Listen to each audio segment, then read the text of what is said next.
गाने के लिए ना हो, बल्कि जबान अल्लाह रसूल के जिक्र के लिए वक्फ हो जाए। तकरीर वो है जो हमारे दिल की दुनिया बदल दे, जो हमारी सोच बदल दे, जो हमारे जीने हमारी जिंदगी में यू टर्न ले आए। जा रहा था पूरब की तरफ, सोचता था काबा पहुंच जाऊंगा, लेकिन पूरब जाने वाला कहीं काबा पहुंचता है। तू बकाबा न रसी ए एराबी की रह के मी रबी बतुर्किस्तान अस ए एराबी, तू काबा तक नहीं पहुंच पाएगा, क्योंकि जो रास्ता तुमने चुना है ये रास्ता काबा का नहीं, ये रास्ता तुर्किस्तान का है। हम लोग जिस हाल में जी रहे हैं, ये रास्ता खुदा की रहमतों को अपनी तरफ मुतवज्जह करने का रास्ता नहीं है, ये रास्ता है अल्लाह के अजाब को दावत देने का, ये रास्ता है मुस्तफ़ा की नाराजगी के मोल लेने का, ये रास्ता है औलिया और सालिहीन की रूहों के रूठ जाने का, ये रास्ता है अपने घर को तबाह बर्बाद करने का, ये रास्ता है आने वाली नस्लों को मलिया मेट करने का रास्ता है। रास्ता वही है बमुस्तफा बरसा खेशरा के दीन हमा उस घर बबू न रसीदी तमाम बुलहब। डॉक्टर इकबाल ने कहा था, अपने आप को नबी के कदमों में डाल दे, वही सारा दीन है, जो वहां तक नहीं पहुंच पाया उसमें और अबू लहब में कोई फर्क नहीं है। बमुस्तफा बरसा खेशरा, अपने आप को नबी के कदमों में डाल दे, नबी तक पहुंचा दे और अपनी जिंदगी का मकसद मुस्तफा की गुलामी बना ले। जब तू मुस्तफा का सच्चा गुलाम बनेगा, जन्नत वहां मिलेगी, दुनिया का अल्लाह तुझे इमाम और बादशाह बना देगा।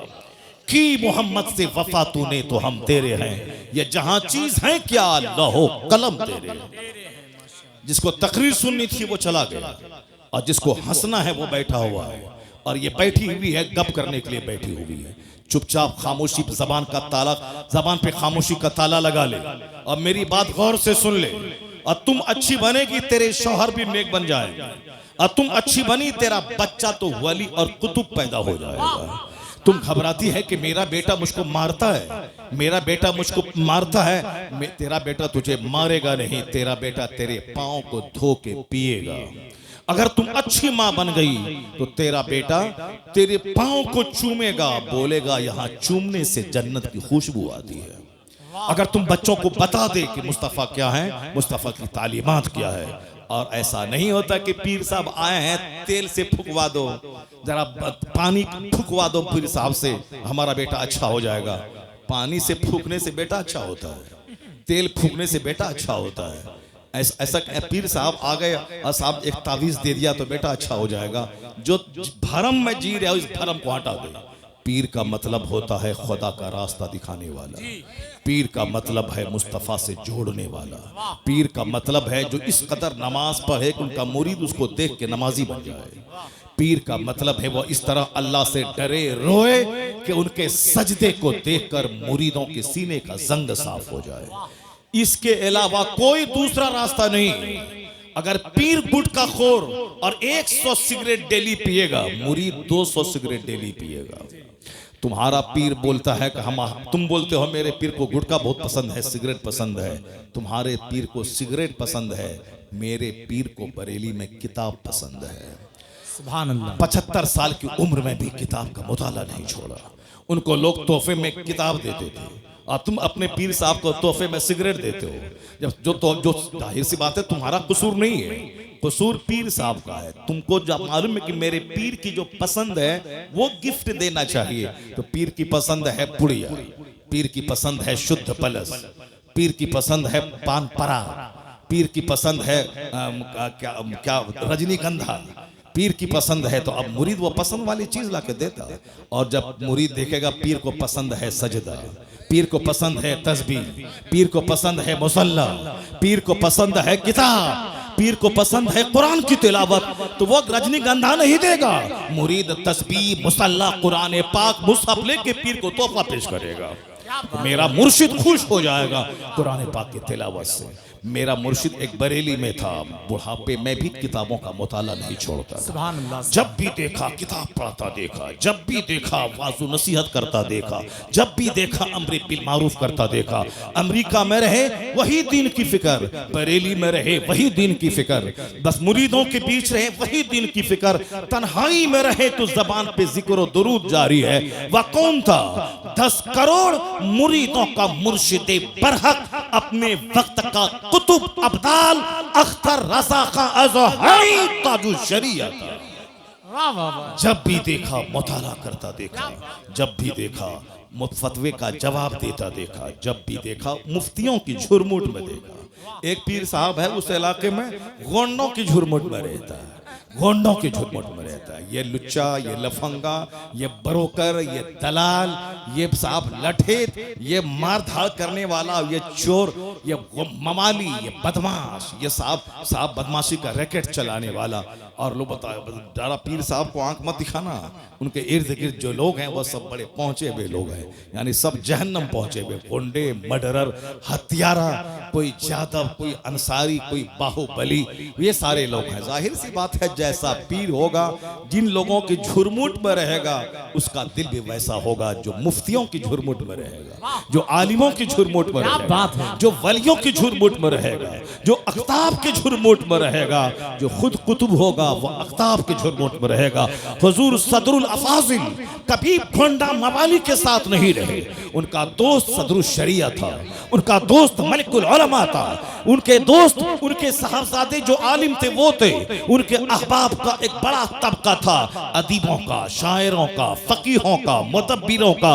यही वजह है जो जैसा होता है उसका दोस्त वैसा होता है, और बंदा दोस्त के दीन पर होता है। इसलिए हुजूर ने कहा था 1400 साल पहले, अर्रजुलु अला दीन खलीली फलयंजुर अहदुकुम मन युखालिल।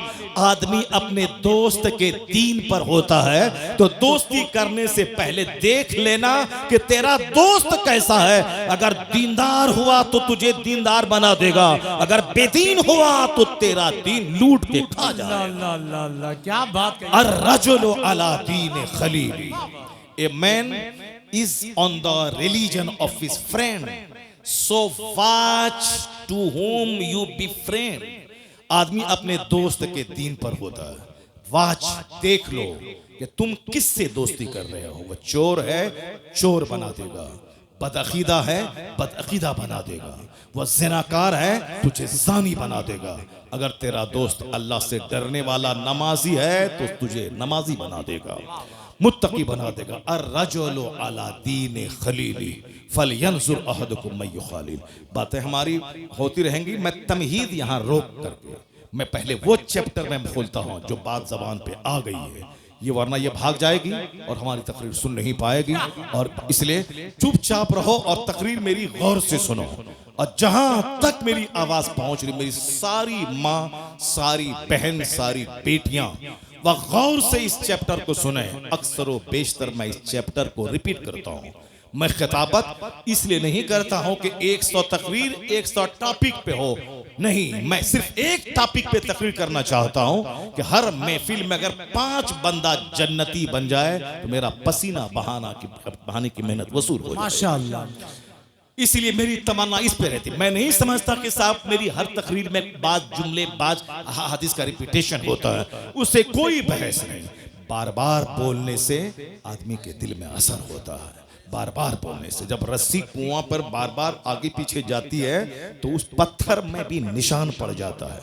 इसीलिए मैं बार बार बोलता हूं, जो लोग मुझसे मोहब्बत करते हैं और बार बार मेरी तकरीर सुनेंगे, जरूर शराब की भट्टी से निकलकर मस्जिद की तरफ रुक करके चले जाएंगे, जरूर जाएंगे। बार बार सुने, अपनी कलाकारी दिखाने के लिए खिताब नहीं होता है, बल्कि मुस्तफ़ा के दीन को सिखाने के लिए खिताब होता है, लोगों को मुस्तफ़ा तक पहुंचाने के लिए खिताब होता है। मेरी माँ, बहन, बेटियां गौर से सुन लेना।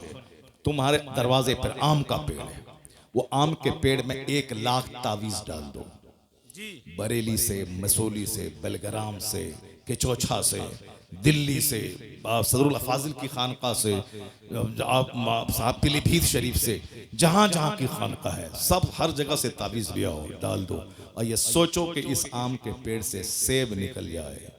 नहीं होगा ऐसा। 1 लाख ताबीज़ डाल दोगे, आम का पेड़ सेब नहीं देगा। पता चला कि तावीज से सारा काम नहीं निकलता है। तावीज से काम क्या होता है, सुनो मुझसे। आम का पेड़ है, आम के पेड़ को मैंने बच्चों से बचाया, जानवर से बचाया, वक्त वक्त पे पानी दिया, खाद दिया, अब वो बड़ा मैच्योर हो गया, अब बकरी का खतरा नहीं रहा, अब वो आम फल देने वाला बन गया। अब आम का फल खट्टा ना हो जाए, तुर्श ना हो जाए, सड़ा हुआ ना पैदा हो, हजरत से एक तावीज लिया, डाल दिया कि सेब नहीं आम ही फले मगर मीठा फल जाए, आम ही फले मगर मीठा आम फल जाए। चूंकि ये नेचर के मुताबिक है कि दरख्त लगाया है आम का और उसमें सारी मैंने मेहनतें की हैं, बस तावीज का थोड़ा सा असर हो जाए कि अच्छा आम उससे पैदा हो जाए, ये है तावीज का असर।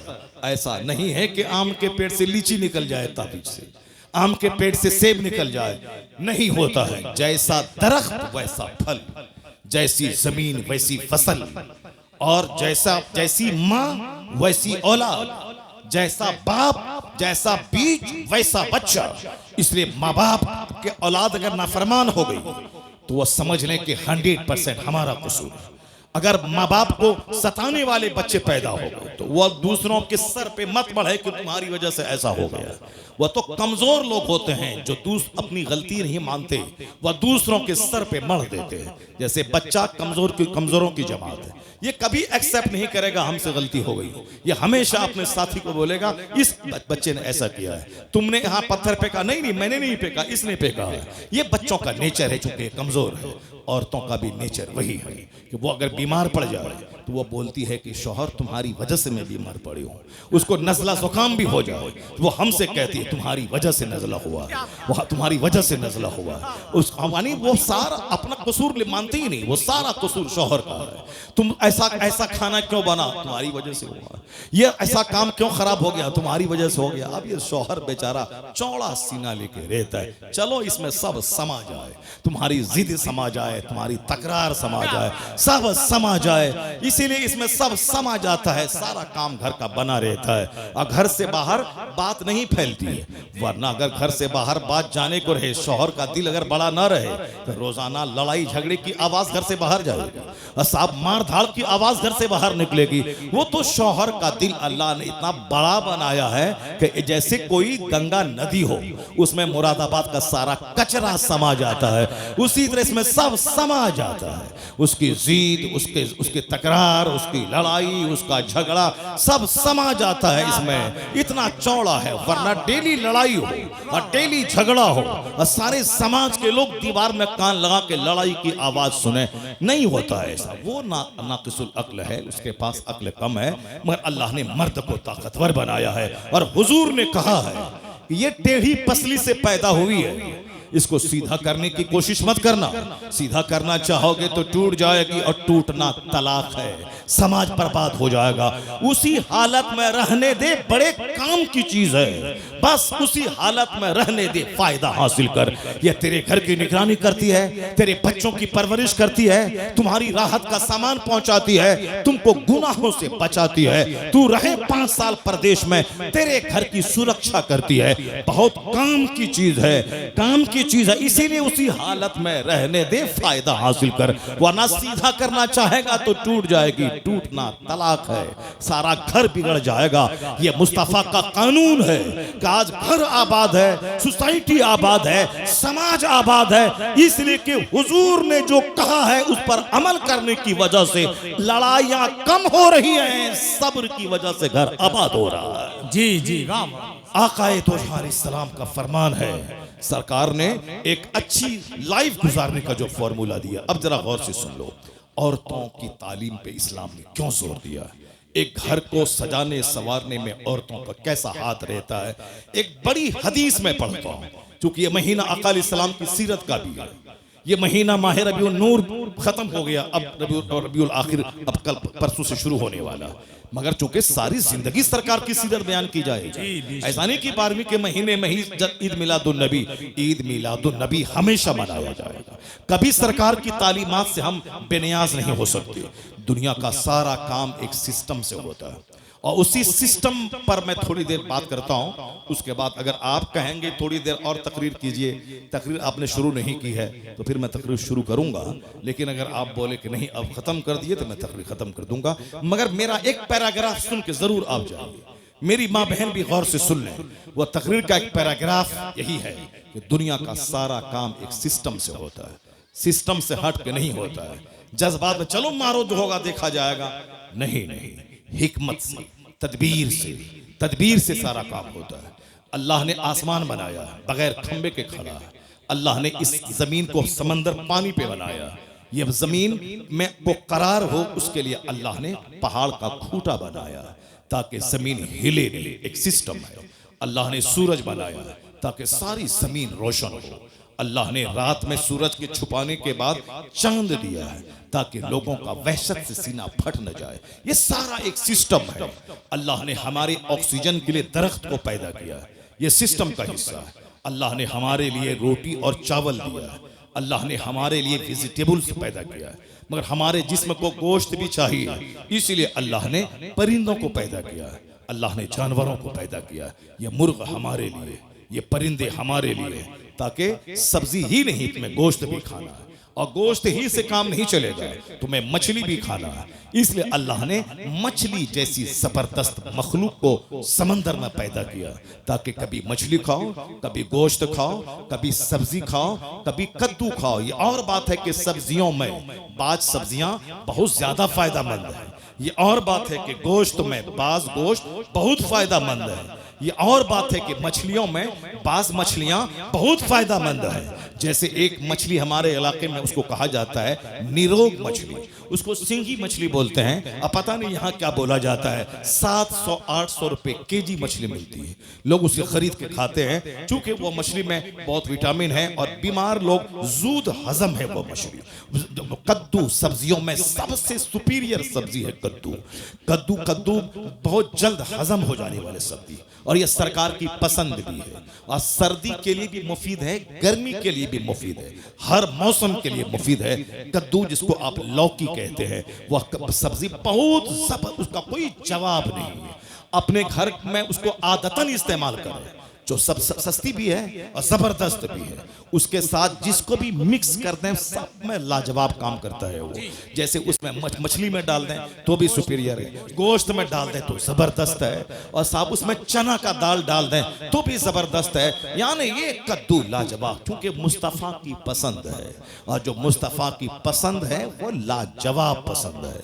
यही वजह है कि आज मैं जिस दिन मेरे घर में कद्दू की लौकी की तरकारी बनती है बहुत खुश होता हूँ। मेरी वाइफ को मालूम है कि हजरत को बहुत पसंद है, तो चना का दाल और कद्दू ये मुझे बचपन से शुरू से बहुत पसंद है, शुरू से पसंद है, और बहुत जबरदस्त है वो मेरे घर में। और फिर वो खीर भी मुझको बहुत पसंद है।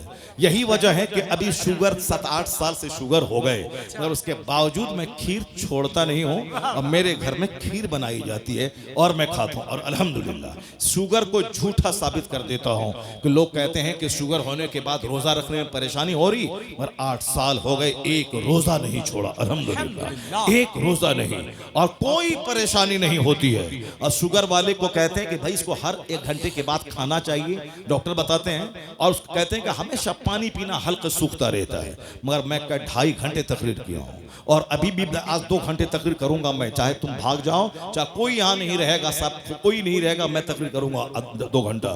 तो सब लोग भाग जाए, 2 घंटा से कम मैं नहीं बोलूंगा। डेली बोलता हूँ 2 घंटे 2.5 घंटे, मगर जरा बराबर कोई बता दे कि साहब मैं 1 गिलास पानी पिया हूँ, कोई बता दे कि कल मैंने पानी मांगा था। नहीं, वो डॉक्टर झूठ बोलता है कि शुगर वाला हर घंटे पे पानी पीना है, हर घंटे खाना खाना है। नहीं, जो झूठ बोलेगा वो प्यास लगेगी उसको, मगर जो कुरान बोलेगा, जो हदीस बोलेगा, वो बोलता चला जाएगा, रूहानी ताकत मिलती चली जाएगी। मैंने देखा ये आदित्य जोगी ना ये भाषण देता है, पानी पीते हैं, और साहब वो प्रधानमंत्री मोदी जी 15 अगस्त 26 जनवरी को भाषण देते हैं, वो पानी पीते हैं। राहुल गांधी भी पानी पीता है, हमारा बिहार का तेजस्वी यादव वो भी पानी पीता है, आपके उत्तर प्रदेश का अखिलेश यादव वो भी पानी पीता है, मायावती को तो हमने पानी पीते हुए देखा है। जहां आज से 25 साल पहले एक मस्जिद में मैं रहता था, मैं बोला मायावती आई है, मैं गया चलो देखें क्या भाषण देती है। काशीराम जिंदा थे, वो थे, मायावती आई थी। अब आहिस्ते आहिस्ते बस देख देख के पढ़ना है, उसके बाद देखना है, ऐसे और ऐसे देखना पढ़ना है, और पानी पीना है। तुमने कभी हमको देखा देख करके तकरीर करते हुए? 5 घंटे 3 घंटे 4 घंटे 2 घंटे न देख के बोलना है, बिन देखे बोलना है, बिन देखे बोलने में दिमाग चलता है, इसके बाद क्या बोलें, इसके बाद क्या बोलें, इसके बाद क्या बोलें, दिमाग चलता है। दिमाग चलने में आदमी थक जाता है, लेकिन देखने में एनर्जी लॉस नहीं होती है। ना देखा जाता है, बिन देखे बोला जाता है, उसके बावजूद एक गिलास पानी पीने की नौबत नहीं आती है। बात वही है, जो दुनिया बोलेगा उसे प्यास लगेगी, और जो उकबा बोलेगा, जो कुरान बोलेगा, जो हदीस बोलेगा, रूहानी ताकत मिलती चली जाएगी। अगर यकीन नहीं आए तो तुम भी तिलावत करके देखो, तुम भी नमाज पढ़ के देखो, तुम भी दिन की बातें बोल के देखो। 2 घंटे तक तिलावत करते रहोगे, नहीं लगेगी प्यास, क्योंकि तवज्जो उस तरफ रहेगी तो तुम्हारी प्यास की तरफ से तवज्जो हटती चली जाएगी। मैं पहले सुनता था, मगर 8 साल से मुझको तजर्बा हो रहा है। मैं जब शुगर का अटैक हुआ, मैं बड़ा घबराया कि अब 2 घंटे तकरीर कैसे होगी, 3 घंटे तकरीर कैसे होगी, 4 घंटे तकरीर कैसे होगी, खड़े खड़े 2.5-3 घंटे में बोलता हूं, कैसे तकरीर होगी। लेकिन जब मैं बोलने लगा, पता चला नहीं, वह दुनियादार वाली बोली होगी तब थकेगा, वरना कुरान हदीस बोलो, बोलते चले जाओ, शुगर पानी पानी हो जाता है, रूहानी ताकत मिलती चली जाती है। सजदे से ताकत मिलती है, तिलावत से ताकत मिलती है। डॉक्टर लेविल पाविल ने कभी कहा था, the Quran word to word is the resource of energy. Quran हर्फ बहर्फ ताकत हासिल करने का जरिया है। जो रीडर और लिसनर, पढ़ने वाले सुनने वाले, दोनों को वह खजाना मुंतकिल करता रहता है। आप गौर से अपना आधा घंटा का टाइम देंगे मुझको। देखिए भाई साहब, देखिए हमको तो प्यास लगनी चाहिए, हमको पेशाब लगना चाहिए, मगर यार तुम लोग जवान आदमी हो और अरबी पेशाब तुमको ला हौल वला कुव्वत इल्ला बिल्लाह। इस गुटखा बीड़ी सिगरेट सब छोड़ दो, अल्हम्दुलिल्लाह पेशाब भी कम लगेगा, लीवर भी मजबूत रहेगा, और उसके बाद मसाना भी मजबूत रहेगा, और 70 साल की उम्र तक जवान रहोगे अल्हम्दुलिल्लाह। जवान 70 साल की उम्र तक जवान रहोगे। इसलिए फालतू चीजें छोड़ दो, जितनी भी अननेसेसरी चीजें हैं सारी चीजें छोड़ दो, और कंपलसरी जो चीज है उसको लो। इबादत से ताकत हासिल करो, तिलावत से ताकत हासिल करो। अब आधा घंटे का आपके पास से मैं टाइम दे रहा हूँ, उसके बाद फिर मैं अपनी मर्जी से तकरीर करूंगा। आधा घंटा आपका टाइम चाहिए। इजाजत है आप लोगों की तरफ से? इजाजत है? जरा हाथ उठा के बोलें ला इलाहा इल्लल्लाह, और जोर से बोलें सुभान अल्लाह। अस्सलातु वस्सलामु अलैका या रसूल अल्लाह, अस्सलातु वस्सलामु अलैका या हबीब अल्लाह। बात छिड़ गई है, चूंकि हमारी माँ बहन बैठी हुई है, ये और हमारे नौजवान बच्चे बैठे हुए हैं, इसलिए। और ये जरूरी पैराग्राफ है जो आपके सामने मैं बयान कर रहा हूं, इसको आप गौर से सुनेंगे कि दुनिया का सारा काम सिस्टम से होता है। ऐसा नहीं होता है कि मैं चलूं पूरब काबा पहुंच जाऊं, नहीं नहीं। रोजाना सूरज का उगना, रोजाना सूरज का डूबना, हर काम सिस्टम से होता है। अल्लाह चाहे तो 3 महीने में बच्चा पैदा हो जाए, अल्लाह चाहे तो 3 दिन में बच्चा पैदा हो जाए, अल्लाह चाहे तो 1 दिन में बच्चा पैदा हो और खड़ा हो जाए। जैसे बकरी का बच्चा अभी पैदा होता है, पैदा होने के फौरन ही वो चलने लगता है, खड़ा हो जाता है। ये जानवर है, पैदा हुआ और थोड़ी देर के बाद, 1-2 घंटे के बाद वो चलने लगता है। तो इंसान अशरफुल मखलूकात है, मगर ये चलता कब है? ये चलता है 9 महीने, 10 महीने, 1 साल के बाद चलता है। जानवर 1 घंटे के बाद चलने लगा। ये इंसान को भी अल्लाह चाहता तो 1 घंटे के बाद चला देता, नहीं। जानवर चूंकि वो जानवर है, जानवर का प्लान छोटा है। जानवर हमारी खिदमत के लिए पैदा हुआ है, वो हमारे लिए पैदा हुआ है, हमारे लिए है। मेरी सवारी का काम आएगा जानवर, वो हमारे खाने के काम आएगा वो जानवर, वो हमारे दूध के काम आएगा वो जानवर, ये हमारे लिए है। और इंसान बड़ा काम करने के लिए पैदा हुआ है, दुनिया को अदल से भरने के लिए, मजलूमों को हक दिलाने के लिए, पढ़ लिख कर समाज में रोशनी फैलाने के लिए, अपने रब्बे करीम की इबादत के लिए, मानवता की सेवा के लिए, गरीबों में अदल करने के लिए, गरीबों को हक दिलाने के लिए, जालिमों का टेना तोड़ने के लिए। जब इतना बड़ा काम है इंसान का, अचानक नहीं, ये ग्रेजुअली, धीरे धीरे, या धीरे धीरे बोलेगा, धीरे धीरे चलेगा और धीरे धीरे परवान चढ़ेगा। चूंकि इसको ताकतवर हो जहाज उड़ाना है, इसको पनडुब्बी बनकर समंदर में गोता लगाना है, इसको खलाओं में 6-6 महीने रहकर यूनिवर्स की सीक्रेट का पता लगाना है। इसलिए इसकी पैदाइश 9 महीने के बाद, 2 महीने के बाद नहीं, 9 महीने माँ के पेट में रहना है, 2 साल तक माँ का दूध पीना है, और 5-10 साल तक ये माँ बाप की निगाहों में रहना है। 15-16 साल के बाद मैच्योर होना है। अब उसके बाद जब जवान हुआ, इसे इबादत भी करनी है और इसे समाज की खिदमत भी करनी है। इसके कंधे पे घर का बोझ है, माँ बाप की खिदमत का बोझ है, इसके कंधे पर बीवी की परवरिश का बोझ है, इसके कंधे पे औलाद की परवरिश का बोझ है, समाज का बोझ है, मुल्क और मिल्लत का बोझ है। इतना बड़ा बोझ लेके आदमी जो कमजोर पौधा होगा वो चलेगा, टूट जाएगा। इसलिए 9 महीना माँ के पेट में रहो, 2 साल तक माँ का दूध पियो, उसके बाद 18 साल में मैच्योर हो जाओ। अब तुम दुनिया का काम करो। यानी कुदरत का सारा काम हिकमतों से भरा है। काम जब बड़ा होगा उसकी हड्डी भी मजबूत होगी, उसकी ताकत भी मजबूत होनी चाहिए। इसलिए अल्लाह 9 महीने माँ के पेट में रखता है। अब जरा गौर से सुनिए, अल्लाह रब्बुल इज्जत के इसी सिस्टम का हिस्सा है कि जो दुनिया में सबसे बड़ा काम करने के लिए आया है, उसकी ताकत भी सबसे बड़ी होगी, उसका खानदान भी सबसे बड़ा होगा, उसकी माँ भी सबसे बड़ी होगी, उसका दादा भी सबसे बड़ा होगा, उसका नाना भी सबसे बड़ा होगा। चूंकि एक महान नतन पर्सनैलिटी के सजाने, संवारने, निखारने में माँ का रोल रहता है, बाप का भी रोल रहता है, बाप दादा का रोल रहता है, परदादा का रोल रहता है, उसके ऊपर के दादा का रोल रहता है। लोग कहते हैं ना, इसके खानदान में ये बीमारी 100 साल से चली आ रही है। हमारे इलाके में एक खानदान में पांव फटने की बीमारी है, तो अब उस खानदान में जल्दी से लोग शादी नहीं करते हैं। नहीं, लड़की खूबसूरत है मगर इस खानदान में पांव फटने की बीमारी। अब ये बीमारी कब से चली आ रही है किसी को नहीं मालूम है। 100 साल 200 साल से चली आ रही है। तो 200 साल पहले से जो बीमारी चली आ रही है, उसके खानदान के आने वाली नस्लों को भी वो थोड़ा सा समाज में ऐबदार बना देती है। और फिर कुछ खानदान के लोग बड़े हष्ट पुष्ट मोटे ताजे होते हैं और कहते हैं कि इनका दादा पहलवान था, इनका परदादा पहलवान था, इनका नाना पहलवान था। चूंकि नाना का ब्लड मेरी माँ में शामिल है और दादा का ब्लड मेरे बाप में शामिल है, इसीलिए दादी हाल के एतबार से और नानी हाल के एतबार से भी जो बहुत बड़ी पर्सनैलिटी है उसका मजबूत होना जरूरी है। दादा की तरफ से भी लाजवाब और नाना की तरफ से भी लाजवाब। ऐसा नहीं कि रास्ता चलते किसी लड़की को मुंह देखा, मुंह अच्छा लगा, शादी कर लिया और चले आए। बाद में पता चला कि साहब इनकी औलाद जो भी है वो जैसी की तैसी औलाद है। अब सब इनके बाप, इनकी माँ फाहिशा थी, इनके बाप ऐसे थे, उनके दादा ऐसे थे, यानी इनकी नस्लों में बेहयाई चली आ रही है।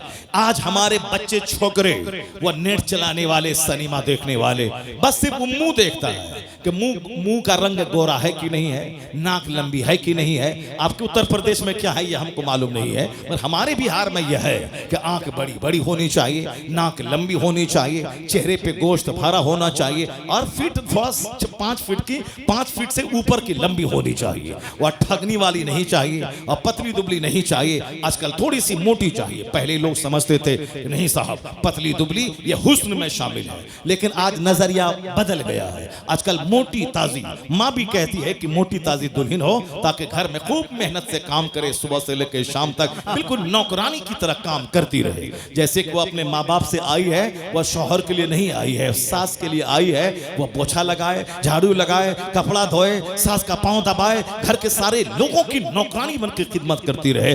ऐसा नहीं है कि अब वो नौकरानी समझ के वो रखती है। जरा सी कमी हुई लड़ाई शुरू हो गई। शौहर पे लाजिम है वो खिदमत अपनी माँ की करे, क्योंकि माँ तुम्हारी माँ है, तुम्हारी बीवी की माँ नहीं है। वो तुम्हारी माँ के पाँव के नीचे तेरी जन्नत है, वो तेरी बीवी का जन्नत तेरी माँ के पाँव के नीचे नहीं है। वो खिदमत करे, ये उनका एहसान है, ये का एहसान है। वह तेरी खिदमत करेगी, वह तेरी खुशी ढूंढेगी। अगर तेरी माँ के साथ ना रहना चाहे उसके लिए अलग घर देना होगा, अलग चापाकल देना होगा, अलग वॉशरूम देना होगा, ये तुम पर लाजिम है। अगर वो अब तुम्हारी माँ को माँ समझ रही है, सोने पे सुहागा है, तो रास्ता चलती कोई सड़क छाप औरत वो तेरी माँ को की खिदमत नहीं करेगी। जिस तरह आप कॉलेज में पढ़ने लगे, कॉलेज में पढ़ने वाली लड़की से प्यार हो गया, उनको बोलेगी तुम देहात में नहीं रहूंगी, मैं शहर चाहिए। अच्छा ठीक है, मैं तुम्हारे लिए मैं शहर आ जाऊंगा। अब वो शहर बिहार नहीं, उत्तर प्रदेश की राजधानी लखनऊ को गोमती नगर चाहिए। चलो गोमती नगर में हम बिल्डिंग खरीद लेंगे। यानी माँ छोड़ देंगे, बाप छोड़ देंगे। रास्ता चलती औरत का चेहरा देखा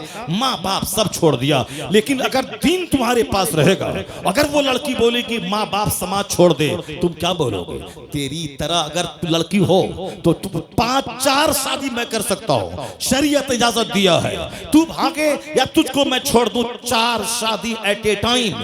लेकिन एक माँ अगर हमसे नाराज हो गई तो दुनिया के अरबों लोगों की भीड़ में दूसरी माँ नहीं मिल पाएगी। एक बाप अगर नाराज हुआ दूसरा बाप नहीं मिल पाएगा, क्योंकि माँ एक ही होती है और बाप एक ही होता है। बीवी तो 4 हो सकती है, और तलाक दिया तो तलाक देते जाओ, शादी करते जाओ। अगर वह मर गई तो शौहर खुशी मनाता है, चलो झमेले से नजात मिली, अब दूसरी बीवी आएगी। तो मरने के बाद बीवी हो सकती है, मगर माँ एक मर गई तो दूसरी माँ नहीं हो सकती है। बाप अगर मर गया तो दूसरा बाप कभी नहीं हो सकता।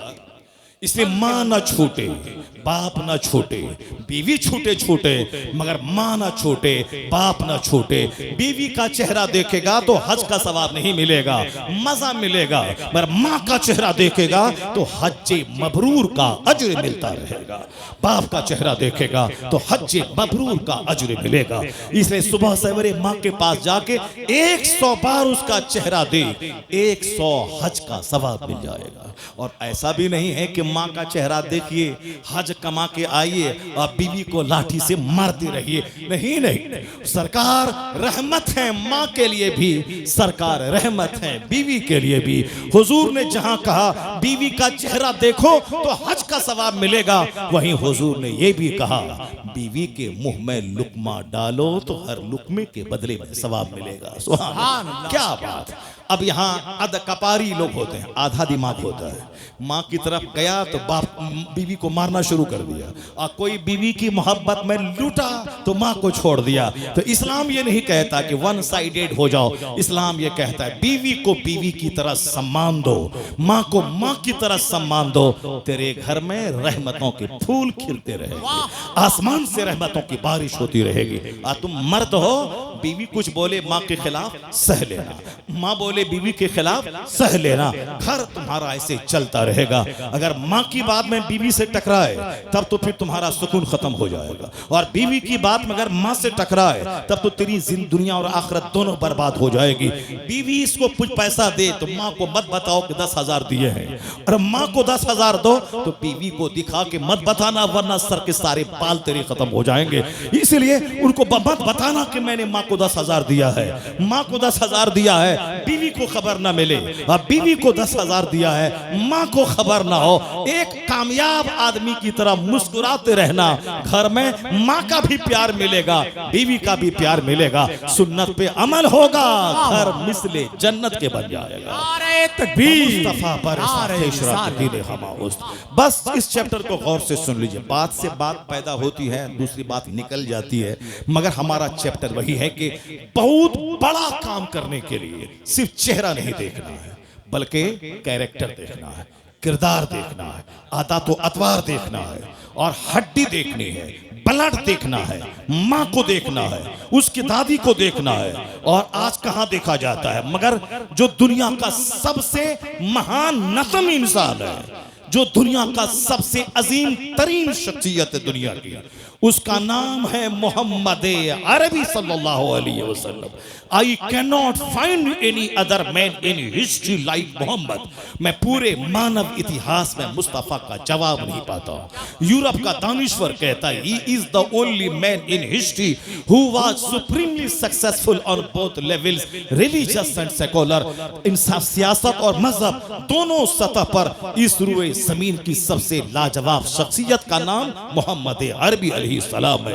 ये हिंदुस्तान का एक गैर मुस्लिम डॉक्टर रामकृष्ण राव कहता है the personality of Muhammad it is most difficult to get into the whole truth of it. यानी मुस्तफा की शख्सियत की तह में उतरना बहुत मुश्किल है। गांधी जी ने कहा था, मैं जब तक मुस्तफा को पढ़ा नहीं था मुझको लग रहा था कि तलवार के बल पे इस्लाम फैला है, लेकिन जब मैंने मुस्तफा को पढ़ा, कुरान का हिंदी अनुवाद पढ़ा, अब मैं कह सकता हूं कि इस्लाम जो तूफान बन के दुनिया में छा गया अरब से निकलकर। ये तलवार के बल पे नहीं, ये अपनी सच्चाई और मुस्तफा की सादगी और अखलाक की बुलंदी की वजह से पूरी दुनिया में इस्लाम बादल बन के छा गया। आका अलैहिस्सलाम का मुताला करने वाला वो दुनिया के हकायक और फैक्ट से बाखबर होता है। इतना बड़ा पैगंबर जो अरब और अजम में इनकलाब पैदा कर दे, जो दुनिया के हुकूमत की धारणा बदल दे, जो दुनिया का जोग्राफिया बदल दे, जो इनकलाब पैदा कर दे, जो दुनिया में इल्मी इनकलाब लाए। मुस्तफ़ा की आमद से पहले दुनिया में एक कॉलेज नहीं था, एक स्कूल नहीं था, एक मकतब नहीं था। वो जमाना गुरु काल का था। एक पढ़ा लिखा आदमी दरख्त के पास बैठता, 10-20 लोग आते, वो शिक्षा दान करता था, यानी इल्म को फैलाता था। बाज़ाब्ता मकतब, मदरसा, स्कूल, कॉलेज की शक्ल में दुनिया में कुछ नहीं था। लेकिन आज 1400 साल के अंदर हजारों कॉलेजेस, हजारों यूनिवर्सिटीज, लाखों मकतब, लाखों स्कूल दुनिया में खुल गए। इसका मालूम है ये सारा सहरा किसके सर जाएगा? 1000 साल पहले तो अमेरिका का नाम दुनिया में नहीं था। 1000 साल पहले तो कोई कॉलेज स्कूल दुनिया में नहीं था। चाहे JNU हो, AMU हो, चाहे BHU हो, बनारस हिंदू यूनिवर्सिटी, इसकी तारीख 200 साल के अंदर की है। लेकिन आज लाखों स्कूल, लाखों कॉलेज की मौजूदगी में ये मानना पड़ेगा कि सबसे पहले जिसने गरीब अमीर सबके घर में इल्म जाएगा। इल्म हासिल करना कंपलसरी है। अमीर भी पढ़े, गरीब भी पढ़े, देहाती भी पढ़े, शहरी भी पढ़े। और इल्म ताकत का नाम है, इल्म रोशनी का नाम है। जिसने इल्म पे जोर दिया वो मुस्तफा जाने रहमत की ज़ाते गिरामी है। अब क़यामत तक जितनी भी इल्मी दरसगाहें कायम होती जाएंगी, उन सब के क़याम का सेहरा मुस्तफा जाने रहमत के सरे अक़दस में जाएगा। चूंकि हुजूर से पहले बाज़ाब्ता तालीम हासिल करने का सिस्टम नहीं था, तो सरकार तालीमी इनकलाब पूरी दुनिया में बरपा किया। और जहां तक रहा, पहले लोग सूरज को पूजते थे, लेकिन आज साइंस में सूरज पे रिसर्च हो रही है। आज साइंस में चांद पे तहकीक हो रही है। व्हाट इज सन, सूरज क्या है, ये रिसर्च हो रही है। व्हाट इज मून, चांद क्या है, इस पे तहकीक हो रही है। पहले जो चीजें मौजूए इबादत थी, यानी चांद को पूजना, सूरज को पूजना, दरख्त को पूजना, मगर आज बाज़ाब्ता दरख्त पे बायोलॉजी में रिसर्च, ज़ूलॉजी में, बोटनी में रिसर्च हो रही है, तहकीक हो रही है। दरख्त क्या है, यह दरख्त कैसे हंसता है, यह दरख्त क्या छोड़ता है, यह दरख्त क्या लेता है, यह दरख्त हमारे लिए कितना मुफीद है, ये कौन सा दरख्त कैसा है। दरख्त पूजने का मैटर था, यानी उनके सामने हाथ जोड़ के खुदा मानना। लेकिन आज वो दरख्त तहकीक का मौजू बना हुआ है। थोड़ा सा टफ लफ्ज है, मगर आप ध्यान दीजिएगा तो बात समझ में आ जाएगी। हुजूर ने जो दुनिया में इल्मी इनकलाब बर्पा किया, और आज दुनिया में सूरज परस्तिश का मौजू नहीं है। वो अल्हड़ किस्म के, नादान किस्म के, गलीज किस्म के जो लोग हैं, आज भी सूरज को खुदा कहते हैं, मगर साइंस की जबान में वह सूरज खुदा नहीं है। सूरज क्या है? मैटर ऑफ वर्शिप नहीं, मैटर ऑफ रिसर्च है। वो टॉपिक ऑफ रिसर्च है, तहकीक का मौजू है कि सूरज है क्या, सूरज रोशनी चांद को देता कैसे है, चांद खुद से चमकता है या सूरज से रोशनी लेता है। पता ये चला कि जो मौजू इबादत था, आज वह मौजू तहकीक बना हुआ है। दरख्त मौजू इबादत था, आज वह मौजू तहकीक है। पत्थर मौजू इबादत था, मगर आज मौजू तहकीक है। किसने मौजू इबादत से हटाकर मौजू तहकीक बनाया? किसने लोगों को कहा कि आसमान बगैर खंबे के खड़ा है, रिसर्च करो? किसने कहा जमीन समंदर पे टिकी है, रिसर्च करो? किसने कहा कि पहाड़ पिलर है, पहाड़ खुदा नहीं, या जमीन को हिलने से बचाने वाला पिलर है? या किसने बताया? गौर करने के बाद पता चलेगा कि जो कुरान मुस्तफा पे नाजिल हुआ है, उस कुरान में सूरज का चर्चा, चांद का चर्चा, वफिल अर्द आयातुल लिल मुक़िनीन वफिस समाए रिज़्क़ुकुम फलयंजुरिल इंसानु इला तामी। आदमी अपनी खुराक पे गौर करे, आसमान पे गौर करे, जमीन पे गौर करे, सूरज पे गौर करे, चांद पे गौर करे। सूरज और चांद महवे गर्दिश है, जमीन साकिन है, उस पे गौर करे। तो किसने इबादत के मौजू से हटा के तहकीक का मौजू बनाया? जवाब मिलेगा, मोहम्मद अरबी अलैहिस्सलाम ने आदमी की सोच की धारणा बदल दी कि जो इबादत का मौजू था उसको तहकीक का मौजू बना दिया है। आज ये सारी चीजें तहकीक का मौजू हैं। एहसान मुस्तफ़ा जाने रहमत का है। आज जब डेमोक्रेसी दुनिया में है, डेमोक्रेसी पहले क्या था, बाप राजा है, बेटा राजा होगा, पोता राजा होगा, परपोता राजा होगा, और राजा के दीन पे सारी रियाया रहती थी। यानी राजा रियाया का खुदा होता था, वह लोग राजा के दीन पर होते थे, वह लोग राजा की परस्तिश करते थे, राजा को पूजते थे। मगर पैगंबर आज़म अलैहिस्सलाम के आने के बाद आज पूरी दुनिया में कहीं भी राजा को पूजा नहीं जाता है, बल्कि राजा पब्लिक चुन रही है। हिंदुस्तान का राजा पब्लिक चुनती है। Democracy is the government of the people, for the people, by the people. जमहूरियत अवाम के लिए हुकूमत है, अवाम के जरिए हुकूमत है, अवाम की हुकूमत है, अवाम के लिए हुकूमत है। Democracy is the government of the people, for the people, by the people. लोगों के जरिए, लोगों के लिए, लोगों की हुकूमत है। जमहूरियत में एक काला कलोटा भी हाकिम बन सकता है, जिस पर मेजॉरिटी का इत्तेफाक हुआ वो हाकिम बनेगा। बादशाहत के घराने से ये साहब, ये नस्ली शहनशाहियत का खात्मा किसने किया? नस्लन बादा नस्लिन, बाप के बाद बेटा, उसके बाद पोता बादशाह बनेगा। इस नस्ली बादशाहत का खात्मा करके दुनिया में जमहूरियत का राज कायम करना, अवाम के जरिए बादशाह का सिलेक्शन किया जाना, इसकी बुनियाद पूरी दुनिया में अगर किसी ने रखी है तो मुस्तफा जाने रहमत ने रखी है। सरकारे दो जहां का कोई बेटा नहीं। माकान मोहम्मदुन अबा अहदिन, मोहम्मद किसी मर्द के बाप नहीं है। आका अलैहिस्सलाम के जितने भी बेटे थे सब नाबालिगी में इंतकाल कर गए, तीनों बेटे। और फिर उसकी एक बड़ा बैकग्राउंड है, ये आयत करीमा कैसे नाजिल हुई। आका अलैहिस्सलाम दुनिया को एक नई गवर्नमेंट दिया।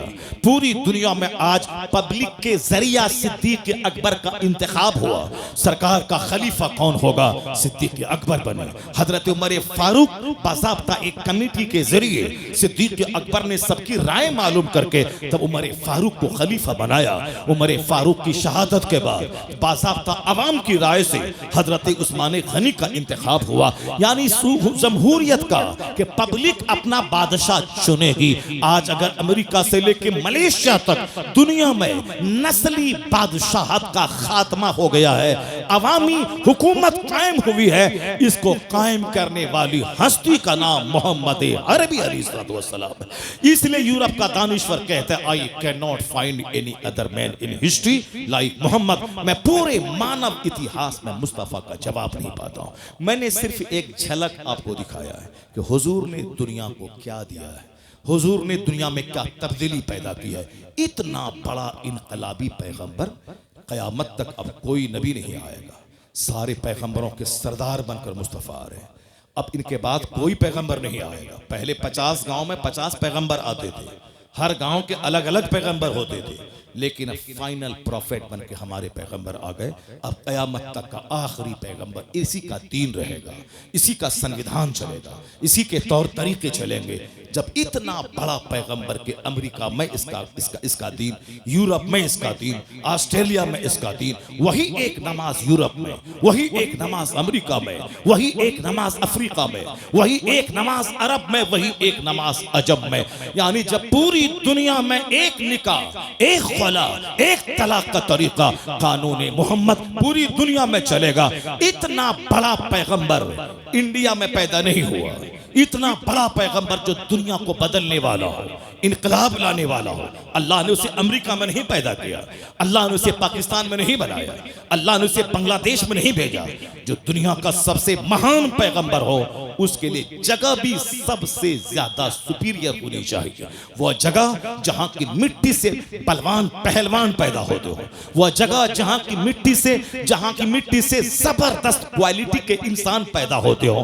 पूरी रुए जमीन पे उस खित्ते का कोई जवाब नहीं है। वह खित्ता अरब है। मक्कतुल मुकर्रमा का वो इलाका जहां कोसों दूर तक सिर्फ जंगल, बबूल के पेड़ भी खुशबूदार, वहां के कांटे भी खुशबूदार, वहां की जमीन से रूहानियत टपकती है। सबसे ज्यादा ताकतवर और सबसे खूबसूरत और सबसे ज्यादा बेहतरीन लोगों को पैदा करने वाली जमीन अब पूरी दुनिया के मिडिल पोजीशन में, चूंकि जो राजधानी होगी वह दुनिया के बीचों बीच आसमान में बैतुल मामूर है, उसी के सीध में नीचे काबा है। वो काबा, वो जगह मुस्तफ़ा की पैदाइश, मुस्तफ़ा की आमद के लिए अल्लाह ने चुना ताकि